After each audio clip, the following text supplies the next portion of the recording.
This is not bullet holes right here. This is teeth marks from the bear. Hi everyone, this is Jeff Welch here at the Welch Family Homestead, and what a beautiful day we have here today. And we've been having some trouble with some bears. The bear population is, I don't know if it's increasing or they've just found out over the last several years where our property is more than ever. We just have been having so many issues with the bears tearing things up. And I want to give you a good example of it. This is one of our farm roads that goes on the east side of our farm. And as you can see, I bring the mower around it and keep it cut so that, my neighbors, they ride their horses around the farm roads and what have you. And I want to make sure we also keep it clean in case we want to just take a hike or a walk, because we have several miles of road here on the farm, and it makes for a good, beautiful nature walk as we walk around these roads. And plus we drive it with a regular vehicle as well. And right here is an area where we feed the deer. And you can see I put a deer feeder up here several years ago, and it's held up good. But this year, the bear have tore it up, and I'm 6'1", okay? And this was a little higher, and now the bear have pulled down on it. As you can see, we have it anchored to this tree limb up here, and it goes down to where we have it tied off over here, so we can actually let it down and put feet in it and pull it back up. But this is not bullet holes right here. This is teeth marks from the bear. And this bucket was the bottom of it was about right here, about 6'7", 6'8", right in this area here. Again, I'm 6'1", and as you can see, I've got it right now where the bear have pulled it down to about my height to the bottom of it, okay? And you can just see right here where they've even bitten a hole through the base or the mount bracket here of the mechanism that spins, that throws the corn out and the minerals out. But you can see the scratches from the teeth, and look at all the paw prints around it all the way toward the top. And they've bent the handle. It's a lot of damage. This particular feeder here, I'm gonna have to replace it because it is ruined by the bear teeth going through steel. This is not plastic, this is steel. And bear are hungry when they do that. They're just really, really hungry.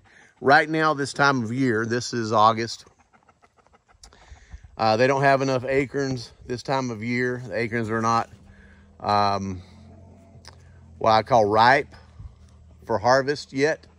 As you notice, we have a lot of white oaks around here. They love white oak acorns. And the reason that bear love white oak acorns is because they are sweeter than typical acorns. Acorns, or ever how you want to say it. We have other types of oaks as well across the property. And yes, that's my dog here that you can hear in the background. But I have a large area on the upper part of my property up here that's just almost all white oak. And the bear have found that over the years, and they know they can come over here and munch out when it comes that part of the season, which is coming up here in a month or two. But right on the other side of my mountain here, right on the other side is Fontana Lake and the Great Smoky Mountains. I mean, when I go to the top of my hill here and I look down, I'm looking down on Fontana Lake and looking across it into the Great Smoky Mountains National Park, where you have Welch Ridge, and it goes all the way up to Clingman's Dome. All that area is visible from my property here. And I've got it all the way down this way, south toward, and all the way down to the highway. And right here is pretty much our eastern border of the property where this road comes in. But we've used this area to feed the deer and other animals for some time. And we don't have any camera set up here right now, but we have had a camera set up here in the past, and we've gotten some good visuals. But the one thing that I have noticed, even by sitting on my porch at my cabin over the last 30 days, I've probably counted somewhere around 15 different bear walking right by me, walking up the road here, and they're just coming from the national park. They're swimming across the lake. They're coming over here because they know it's that time of year where people are about to harvest their corn, and they love corn. They'll ravage through a cornfield so fast in one night. One bear can cause so much damage. It's unreal. I had 11 rows of corn a few years back that were about 150 foot long, and they were ready to harvest. And a bear came in, and when that bear came in that night, it did it one night. It came in, you could tell it sat down in between the rows and tucked its arms or its legs, whatever you want to call it, and it just pulled the stalks toward it and just feasted. It destroyed every bit of the 11 rows of corn in one night. Now, there might have been more than one bear. I don't know. But it also left a trail of corn stalks and cobs up to the neighbor, not the neighbors, but the next hill over on our property. And so they do a lot of damage this time of year. And we can't stop it.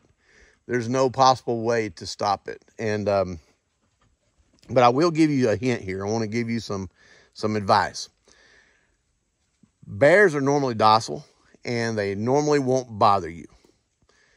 I'm not usually afraid of a bear. However, when you see one that is big enough to put his teeth here and his paws way up here, and he's already pulled this down so it was a lot higher, this is a big bear. This bear right here would have had the ability to, when it's standing up on its back legs and reaching up and biting into this, that means its head, again, I'm 6'1", okay? I'm 6'1". The bottom of this is about 6'1" right now. And I had it almost a foot higher than this when it did this. This was a big bear. I would estimate that bear probably was somewhere around 400 to 500 pound bear. It was one of those on the scale of you know, one of the big boys. And it's not just one time. This, I noticed damage last week on this. I noticed more damage now. It's coming back, even though there's no corn in it. There's just a few grains left in the bottom of it. If you can see a little kernel of corn right there in that one tooth mark. Now, if you had bear teeth biting into a piece of steel like this and doing this kind of damage, there's a paw print in the mud where he had dirt on his paws. And the paw prints all around it, all the way to the top. That bear could do some damage. If it's hungry, it's going to eat anything, including you. Normally you only need to concern yourself about, most of the time, female bears that have cubs. If you get near their cubs, they can be dangerous. But right now, this time of year, it's mating season. A male bear is usually a big bear, it can be. And it doesn't matter if it's big or not. If it's even only a 200-pound bear, it can cause a lot of damage. If they're hungry, they can put your garbage up. Don't leave your garbage out. I do not leave my garbage out. I lock it up behind doors in the barn. I do not leave garbage out. If I do, I guarantee you by the next morning, the bears will have the garbage spread all across the hill. And so I do not leave any garbage out whatsoever, none. And I advise you to do the same if you live in the areas where there's bear. Do not leave your garbage out. Don't feed bear, because if you start to feed bears, they're going to come back because they have a good memory of where you fed them. And they're going to come back for more food, just like this bear keeps coming back. And it's not just one bear, several bears They come back and they eat here. Now, you are asking for trouble if you feed bears at your home. And if you're going to think that you can make them a pet, you're wrong, and don't be dead wrong. It's not safe for you. You should not even be thinking about it. You should absolutely not feed bear off of your deck or your porch or anywhere else. And it's also advisable, in my opinion, to put your dog food up and don't leave it outdoors. So don't cater to the fact that they're hungry. And bear can get hungry this time of year. If they weren't hungry, they wouldn't be swimming all the way across Lake Fontana and coming over here to our property and looking for food. They'd be over there eating on the other side of the lake in the Great Smoky Mountains National Park and just sticking it out over there. It's obvious that they're looking for food, and it's obvious that they're in mating season. I'm seeing a lot of bear right now, and I just want you to be careful. And when you're out and about, I can tell you that you can't outrun a bear. You can't outclimb a black bear. A black bear can climb a tree, and a lot of times we'll see them way up in the trees sleeping. They'll be up there resting, up on a limb, way up in a fork of a limb. They're not like a grizzly bear. The black bear will climb a tree and get up in a tree. So if you try to get away from a bear, you need shelter. You need to be close to shelter when you do so. And you can't outrun it. And I'll tell you something else too. If you're camping and you have food, which normally you're going to have food around if you're camping, don't leave your food in containers that are not sealed. You need to cancel that smell out, and you need to seal it up good. Put it in some Tupperware type sealable containers, Rubbermaid type sealable containers. And I tell you what we do when we're camping is I'll put it in those type of containers, put it in bags, cloth bags that you can zip tie up. And then we throw a cable over a limb where we can pull up that food way up off of the ground away from us. And we try to do it so many feet away from where we're camping, because the bear are going to come in and look for whatever they can to eat. So anyway, be careful with the bear. They'll do a lot of damage. And if they can do that to a steel container, imagine what they can do to you and your family. So be careful out there and watch out for the black bear. I'm over here in the east in North Carolina, western North Carolina mountains, right in the heart of the Smoky Mountains, next to the Smoky Mountain National Park. And I can tell you, we have that concern all the time, is when are we going to run into a bear, and what do we do when we run into a bear?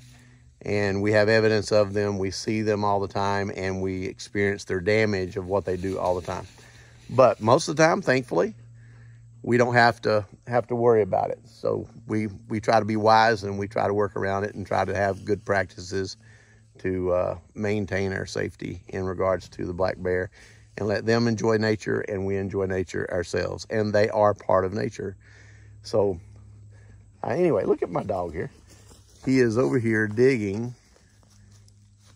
I have a culvert pipe that goes under the road right here, and he smells something in that culvert pipe, and now there he is with his nose all dirty. And are you digging? What'd you find? What'd you find? What'd you find? Are you digging my culvert pipe out for me? Anyway, thank you for joining me here at the Welch Family Homestead. I'm gonna go ahead and get back on the mower and finish up trimming up this roadway. I've got about another half a mile to go. God bless.